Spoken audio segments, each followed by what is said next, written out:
गिरिपार क्षेत्र के हाटी समुदाय को एसटी का दर्जा मिलने से इस समुदाय में खुशी की लहर है, लेकिन वहीं दूसरी ओर गुर्जर समुदाय और हाटी समिति आमने सामने नजर आ रहे हैं। जहां एक ओर गुर्जर समुदाय अपने अधिकारों के हनन का आरोप लगा रहा है, तो दूसरी ओर केंद्रीय हाटी समिति का कहना है कि उन्होंने कभी किसी का हक छीनने की चेष्टा नहीं की। समिति का कहना है कि उन्होंने लंबे समय तक शांति प्रिय तरीके से अपने अधिकारों की लड़ाई लड़ी है। नाहन में केंद्रीय हाटी समिति के उपाध्यक्ष सुरेंद्र हिंदुस्तानी ने कहा कि गुर्जर समुदाय हमें ये बताए कि हाटी समुदाय को एसटी का दर्जा मिलने से किस तरह से उनके अधिकारों का हनन हो रहा है। उनका कहना है कि वो लंबे समय से अपने अधिकारों की लड़ाई लड़ रहे हैं। गुर्जर समुदाय को मिलने वाला हक उन्होंने नहीं छीना है। उनका कहना है कि 1968 में उत्तराखंड के जौनसार बाबर को एसटी का दर्जा दिया गया था।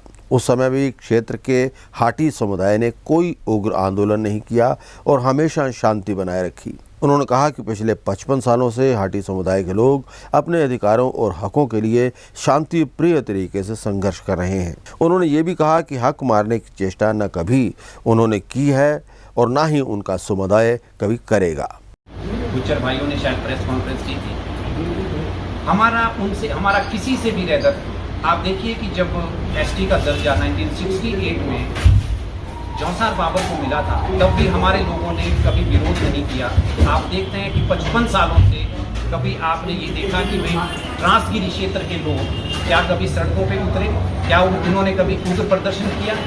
कभी भी नहीं, क्योंकि हमारी संस्कृति, हमारा व्यवहार इस चीज़ के लिए कभी हमारे को अलाउ नहीं करता है।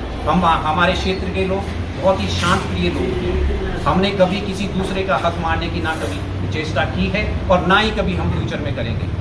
रही बात अपने अधिकारों की, तो अपने अधिकारों के लिए हर एक व्यक्ति लड़ता है और हर एक व्यक्ति को लड़ना भी चाहिए, ये आप सब लोग जानते हैं। तो हम भी जिस प्रकार से लड़ रहे हैं, हमारे कुछ, मैंने जो पत्रकार वार्ता में उनका जो कुछ मेरे पास क्लिप आई थी, उसमें मैंने सुना वो कह रहे हैं कि भाई हमारे अधिकारों का हनन हो जाएगा, हमारे अधिकारों को मारा जाएगा, इसलिए इनको नहीं मिलना चाहिए। हमारे कारण उनके अधिकार किस तरह से मारे जाएंगे, मैं ये जानना चाहता हूँ।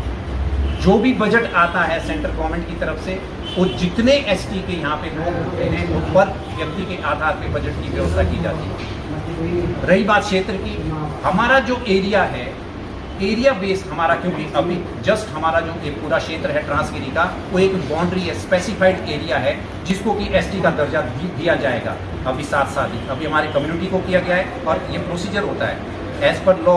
क्या है कि भाई आपको पहले व्यक्ति जो वहाँ पे क्षेत्र की जो कम्युनिटी है, उसको पहले एसटी का दर्जा दिया जाता है। उसके बाद जो क्राइटेरियाज दिए गए हैं कि अगर उनकी पॉपुलेशन उस क्षेत्र में 50% से अधिक है, तो उस क्षेत्र को भी एसटी का दर्जा फिर मिलता है।